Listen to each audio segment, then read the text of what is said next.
स्वागत है आपका भीम न्यूज इंडिया, देश के सबसे प्रमुख और विश्वसनीय चैनल में।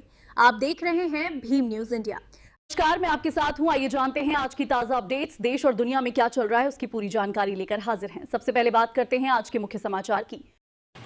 लंबे समय बाद पवन खेड़ा ने कांग्रेस मुख्यालय में प्रेस कॉन्फ्रेंस की। देखिए क्या कुछ कहा उन्होंने। देख रहे हैं आप भीम न्यूज इंडिया विनय कुमार सिंघल के साथ। करने का, हाईजैक करने का, उस खेल को हमारे नेता राहुल गांधी जी, खरगे साहब, वेणुगोपाल जी, प्रियंका जी, जयराम रमेश जी, तमाम नेता हमारे, हम सब बार बार आपके सामने लेकर आते हैं। और इसलिए नहीं लाते कि साहब कुछ राज्यों में हम जीते, कुछ राज्यों में हम हारे। लगातार ये सवाल भी आते हैं, उस पर भी जवाब दूंगा मैं आपको। 2024 में मुझे याद है, मैं और जयराम रमेश जी इसी मंच पर बैठे थे। हरियाणा का चुनाव का नतीजा आया था, तब भी हमने कुछ इंगित किया था। उसके बाद राहुल जी ने एक बहुत विस्तृत प्रेस वार्ता की हरियाणा के वोट चोरी के विषय में। कर्नाटका के अलंग, जहां 6015 वोट का हेरफेर कैसा हुआ था, वो आप सबके सामने रखा। महाराष्ट्र में 5 महीने के अंतराल में 40 लाख कैसे नए वोट इंसर्ट कर दिए गए, लिस्ट में डाल दिए गए, वो हमने आप सबके सामने रखा। ऐसे अनेक उदाहरण आपके सामने रखे। तो ये कोई पहली बार नहीं है कि हम लोग आपके सामने वोट चोरी की बात कर रहे हैं।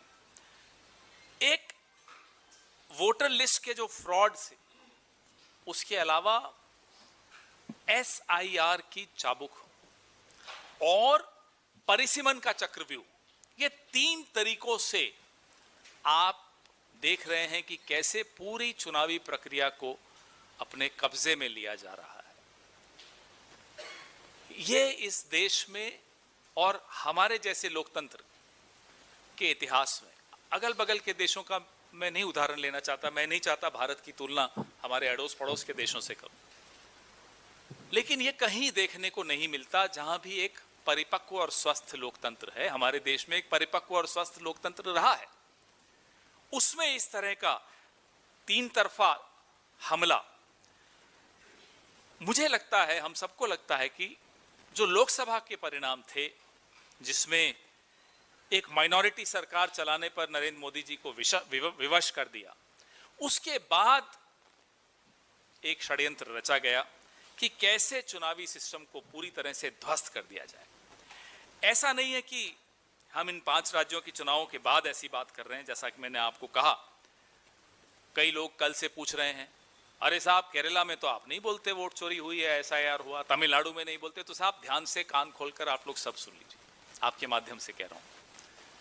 कमल कहां खिलता है? कमल खिलाने से पहले पहले कीचड़ फैलाना पड़ता है। जहां जहां कीचड़ फैलाया, वहां वहां कमल खिला। अब तमिलनाडु में कीचड़ नहीं फैल पाया तो कमल नहीं खिल पाया, केरला में कीचड़ नहीं फैल पाया तो कमल नहीं खिल पाया।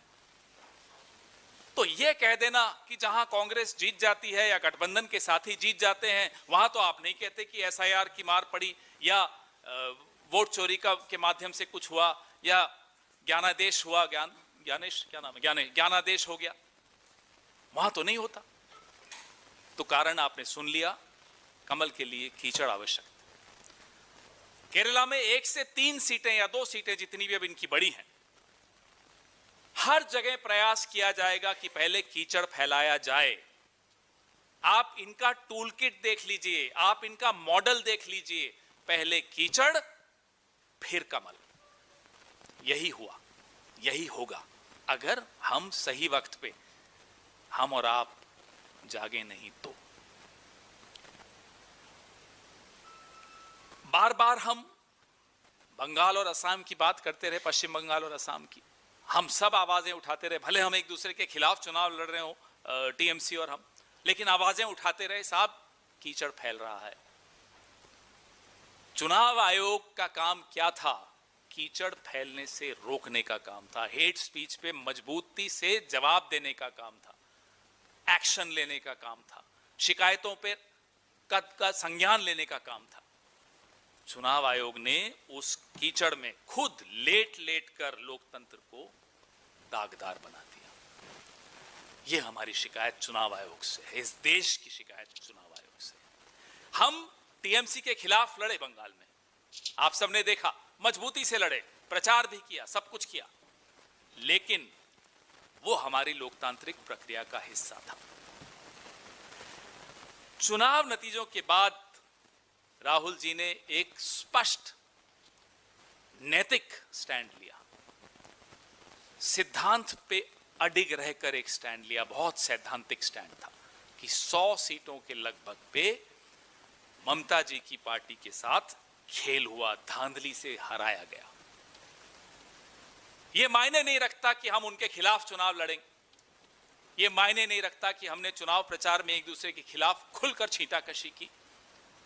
मायने यह रखता है कि जब चुनाव के नतीजे आते हैं तो वो नतीजों का नुकसान अगर हमारे प्रतिद्वंदी को भी होता है, धांधली का प्रभाव से होता है, तो उस पर हम आवाज उठाएंगे। मैं बधाई देता हूं अपने नेता को कि उन्होंने इतना सैद्धांतिक स्टैंड, सैद्धांतिक एक बात इस दौर में कही जहां सिद्धांतों की राजनीति का ऐसा लगता है कि समाप्त ही हो चुकी है। 30 लाख के करीब जीते जागते असली मतदाताओं को वोट के अधिकार से वंचित किया गया। 91 लाख तो गायब हुए, 28 लाख को मताधिकार नहीं दिया, बोले कि अभी आपका डिस्प्यूटेड है, देखते हैं क्या है। 91 लाख वोट, 10 से 12% वोट आप एक राज्य से हटा दोगे और फिर कहोगे हम जीत गए। और टारगेटेड डिलीशन, जैसे महाराष्ट्र में टारगेटेड एडिशन था 40 लाख वोटर्स का, भाई आप मोबाइल बंद करिए प्लीज। जैसे महाराष्ट्र में 40 लाख वोटर्स का टारगेटेड एडिशन था, बंगाल, असम में टारगेटेड डिलीशन था। साफ देखा जाता था, अच्छा मुसलमान है हटाओ, दलित है हटाओ, आदिवासी है हटाओ, गरीब है हटाओ। बिहार में हम ये बार बार कहते रहे, हरियाणा, महाराष्ट्र, दिल्ली, बंगाल, असम, बिहार, कई राज्यों का हम उदाहरण आपके सामने रखते आए हैं कि मतदाता सूचियां और चुनावी प्रक्रिया इस देश में नदारद होती जा रही है, कब्जे में आ चुकी है, ध्वस्त हो चुकी है। एक लोकतंत्र का चौकीदार ज्ञानेश गुप्ता, लोकतंत्र के चौकीदार ने चोरों के साथ मिलकर अपने ही कंधे पर इनको बैठाकर विधानसभा में लेकर जा रहा है। आपके सामने हो रहा है, हमारे सामने हो रहा है। ये इतिहास का एक काला अध्याय है, ये धब्बा है हमारे लोकतंत्र के इतिहास में कि चौकीदार खुद चोर को अपने कंधे पर बैठाकर विधानसभा के अंदर दाखिल करवा रहा है। जागने का समय है, हम बार बार बोल रहे हैं, हम अकेले नहीं बोलना चाहते, हम चाहते हैं सब बोलें, सब सुने। हमारे आपके वोट चोरी हो रहे हैं, 3 तरीकों से हो रहे हैं। राहुल जी ने तो पूरा आपको बताया था एक प्रेस कॉन्फ्रेंस में, मुझे याद है। कल मैं देख रहा था कि बीजेपी की आईटी सेल एक नैरेटिव बनाकर, मुझे लगता है कि कोई और नया हिरन आया होगा, पुराना हिरन है या नहीं मुझे नहीं मालूम, मीडिया में बांटा जाता है, मीडिया उसको दोहरा रही है। हैरान हुआ मैं सुनकर, और घिनौनी बात कि अरे साहब कांग्रेस एक नई मुस्लिम लीग बन गई। अरे शर्म करो साहब। आप कहते हो, अभी मैं शुभेंदु अधिकारी को सुन रहा था कि हमें मुसलमान के वोट की जरूरत नहीं है। कई लोग कह चुके हैं, हमारे असम के दोस्त भी कहते हैं कि हमें मुसलमानों की जरूरत नहीं है। आपको मुसलमानों की जरूरत नहीं है, मुसलमान देखता है कि और कौन कौन सी पार्टी लड़ रही है साहब। चलो बीजेपी को तो हमारी जरूरत है नहीं, बदरुद्दीन अजमल की पार्टी लड़ रही है, ओवैसी साहब की पार्टी लड़ रही है, और एक राष्ट्रीय स्तर की सेक्युलर पार्टी लड़ रही है। मुसलमान ने बीजेपी को मना किया, ठुकराया, बीजेपी ने भी मुसलमान को ठुकराया।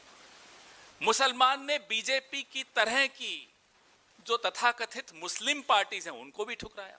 किसको वोट दिया? एक सेक्युलर पार्टी को वोट दिया। आपको उसमें भी शिकायत है। क्यों शिकायत है साहब? आप वोट को भी रंगीन क्यों बना रहे हैं कि साहब ये केसरिया रंग का वोट है, ये हरे रंग का वोट है, ये नीले रंग का वोट है? क्या है ये?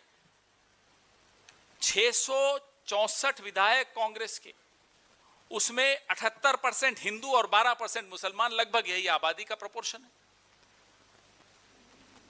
मैंने ये देखा 78% हिंदू विधायक, 12% मुस्लिम। बोलने में शर्म आती है मुझे, इस तरह की बात इस दौर में हमें करनी पड़ रही है 21वीं शताब्दी में। मुझे याद है यूपी का चुनाव हुआ पिछला, कुछ सीटों का आंकड़ा आया, हमारे साथी बैठे हैं, इन्होंने निकाला, साहब यहां तो 65% मुस्लिम आबादी है, बीजेपी जीत गई। बीजेपी वाले आए टीवी पर बन ठन के मेकअप करके, बोले साहब देखो मुसलमानों ने भी हमें वोट दे दिया। जहां आपको वोट मिलता है मुसलमानों का, वहां आप खुशी खुशी इठलाते हुए आते हो, साहब मुसलमानों ने हमें वोट दे दिया। जहां आप खुद कहते हो हमें मुसलमानों का वोट नहीं चाहिए, वहां आप कहते हो देखो देखो कांग्रेस को वोट दे दिया मुसलमानों ने।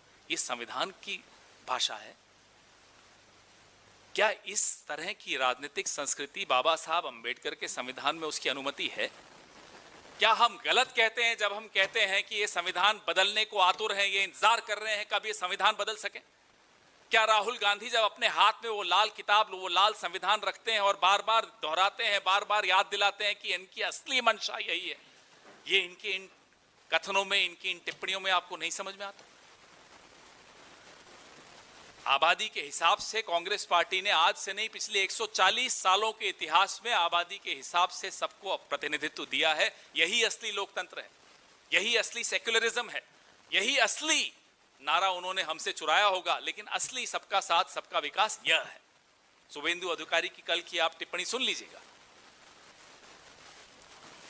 आप टारगेटेड तौर पे जहर उगलते हुए एक कौम के खिलाफ और उनके प्रतिनिधित्व को सीमित करने की कोशिश करते हो, जो आसाम में हुआ परिसीमन के दौरान, और फिर कहते हो कि देखो मुसलमान उनको वोट दे रहे हैं। खंजर आप चलाओ और मुसलमान उफ भी ना बोले, ये तो हम नहीं होने देंगे। बात मुसलमान की नहीं है, बात दलितों की भी है, बात आदिवासियों की भी है, बात मजलूमों की है, गरीबों की है, बात महिलाओं की है, बात उन तमाम कमजोर तबकों की है जिनको आप जानबूझकर और कमजोर करना चाहते हो। हम उन्हें कमजोर नहीं होने देंगे, वो हिंदू हो या मुसलमान हो, ईसाई हो या पारसी हो, दलित हो या आदिवासी हो, बुद्धिस्ट हो, कोई हो, हम नहीं होने देंगे कमजोर। 140 साल का हमारा इतिहास है, हम कमजोरों के साथ खड़े हैं। उनका धर्म नहीं देखते, उनकी जाति नहीं देखते, हम खड़े रहेंगे उनके साथ और हमें गर्व है इस बात का। बंगाल में हिंसा का एक दौर शुरू हुआ है जब से नतीजे आए हैं, उसे रोकने की जगह दिल्ली से उन्हें भड़काने का काम हो रहा और कोई उसके बारे में बात नहीं कर रहा। रोज डिबेट्स हो रही हैं, बड़ी बड़ी बातें कर रहे हैं, साहब इनका एग्जिट पोल ठीक हुआ, उनका गलत हुआ, ये हिंदू पार्टी हो गई, वो मुसलमान पार्टी हो गई। शर्म करिए साहब, हो क्या रहा है बंगाल में? ये ऑफिसेस जलाए जा रहे हैं प्रतिद्वंदियों के, लोगों को मारा जा रहा है, डीजे बजा बजा के अश्लील गाने चलाए जा रहे हैं, दुकानें तोड़ी जा रही हैं। ये लोकतंत्र है? कोई जीतती है पार्टी, हम तो बचपन से देखते आए, कांग्रेस जीतती है साहब, हम जाते थे, जुलूस निकालते थे, खुश होते थे, नारे अच्छे लगाते थे, बीजेपी के खिलाफ नारे लगाना बंद कर देते जिस दिन हम जीत जाते थे। हम अपनी पार्टी की जिंदाबाद करते थे, हिंसा तो नहीं करते थे। ये जीत की खुशी नहीं है, ये कुछ और है, ये गुंडागर्दी है, ये दादागिरी है, ये लोगों को डराने का तरीका है। डराने की क्या जरूरत है? अब तो आपको संविधान की शपथ लेनी है, उससे पहले आप ये क्या माहौल बना रहे हो? 12 साल हो गए प्रधानमंत्री जी, आप अपने पद के अनुरूप आचरण करिए, रोकिए इस हिंसा को। बंगाल आपकी तरफ देख रहा है, पता नहीं क्यों देख रहा है, हम तो देख देख कर परेशान हो गए, थक गए। आपने कभी उस तरह का आचरण नहीं किया। एक और आंकड़ा बड़ा महत्वपूर्ण है, आप भी देखिएगा, आप में से कुछ लोग रिसर्च करते रहते हैं। जिन मतदाताओं को बंगाल में वोट के अधिकार से वंचित रखा गया, उन सीटों पर जीत का मार्जिन एसआईआर डिलीशन के नंबर से कम है। सब कुछ आपके सामने है, दूध का दूध, पानी का पानी, ब्लैक एंड व्हाइट। हम उम्मीद करते हैं कि माननीय सर्वोच्च न्यायालय भी इसका संज्ञान लेगा और मतदाताओं को उनके अधिकार फिर से देकर, हमें लगता है कि उन सीटों पर फिर से पुनर्मतदान होना चाहिए। मार्जिन्स आपके सामने है। The number of people you deprived from the process of voting in Bengal, look at the margins of victory on those seats. The margins of victory on those seats are less than the number of people you've deleted from the voters list. And those people are still waiting for their right to vote to be restored, and we hope and pray that the Honorable Supreme Court takes so moto cognizance of this and restores their right to vote. बात सर्वोच्च न्यायालय की मैं इसलिए बार बार और मन में पूरी श्रद्धा के साथ हम लोग करते हैं, मेरा निजी मामला हो, आपका मामला हो, किसी का भी मामला हो, लोकतंत्र को बचाने में हमेशा सर्वोच्च न्यायालय की एक बहुत बहुत महत्वपूर्ण भूमिका रही है। अत्याचार करने वाला, दमन करने वाला कितना ही बड़ा हो, 200-250 पुलिस भेज दे, कुछ कर दे, सर्वोच्च न्यायालय आंख बंद करके बाबा साहब अंबेडकर के संविधान का स्मरण करके हमेशा निर्णय लेता। और बाबा साहब अंबेडकर साहब के संविधान के सामने ये तमाम ताकतें बौनी हैं। आपके सवाल।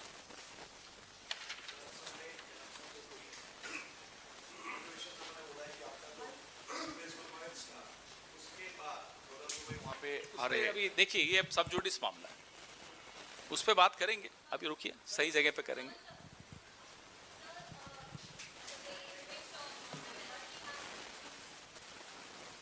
The way in which Mamata Banerjee has refused to let it go, she has said that I am not going to resign from the post of the chief minister.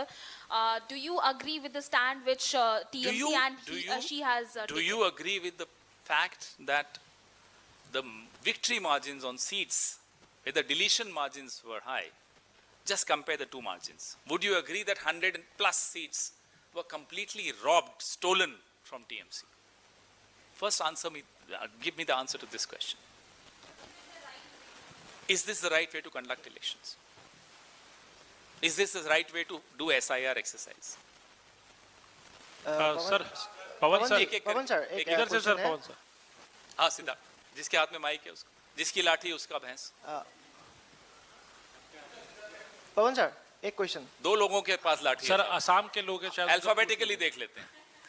Sir मेरा सवाल आपसे ये है कि आप लोगों को नहीं लगता कि आप लोगों ने एकजुट होने में, जो आज आप एकजुटता दिखा रहे हैं, ये देर करी चुनाव से पहले? संजय राउत भी कह रहे हैं ममता बनर्जी को राहुल गांधी से पहले बात कर लेनी चाहिए थी, तब ये चीजें अब देखिए वो चुनाव बात के नतीजे होते। दूसरा सवाल मेरा पहला ये है कि आप लोगों की कहीं ये इस रीड करने में गलती रही, क्योंकि SIR की बात पहले आप उठाते हैं, प्रेस कॉन्फ्रेंस करते हैं, उसके बाद फिर दोबारा बात नहीं होती है। राहुल गांधी भी प्रेस कॉन्फ्रेंस नहीं करते हैं। दूसरा सवाल ये है कि जब DMK को छोड़ के आप लोगों ने, या अभी TVK को आपने जब समर्थन दिया है, तो DMK की तरफ से और कई और लोगों की तरफ से ये कहा जा रहा है कि एक ये बैक स्टैबिंग जो है अलायंस के अंदर कांग्रेस ने DMK के साथ की। मैं आपको पहले दूसरे सवाल का जवाब देता हूं, पहला फिर भूल जाऊंगा तो फिर पूछ लेना। दिसंबर 2013, याद करिए, आप में से काफी लोग उस वक्त भी पत्रकार थे, कुछ नौजवान हैं, कुछ मेरे जैसे हैं। दिसंबर 2013 में DMK ने खुद स्वतः एक प्रेस कॉन्फ्रेंस करके निर्णय लिया कि वो अकेले लोकसभा चुनाव लड़ेंगे। उनका लोकतांत्रिक हक था, उन्होंने किया। तब आपने पूछा क्या उनसे? ये बैकस्टैबिंग है। इसको बैकस्टैबिंग नहीं कह सकते। दो पार्टियां हैं, मिलके चुनाव लड़ी। ऑब्जेक्टिव क्या है? मकसद क्या है? मकसद है कि कीचड़ नहीं फैलना चाहिए, और कीचड़ को फैलने से रोकने के लिए अगर हम लाइक माइंडेड पार्टीज मिलकर सरकार बना रही हैं तो उसमें क्या आपत्ति है? मैंने आपको 2013 दिसंबर का उदाहरण दिया। 2014 में लोकसभा चुनाव हुए, नतीजे देखिए तमिलनाडु। पहला क्वेश्चन आपका था कि सही वक्त पे बात होनी चाहिए थी। SIR को लेकर एक प्रेस कॉन्फ्रेंस हुई राहुल जी की, आप गलत कह रहे हैं। SIR को लेकर पूरी की पूरी यात्रा हुई बिहार में। SIR को हमने कभी अबैंडन नहीं किया, हमने हर चुनाव में SIR का मुद्दा उठाया।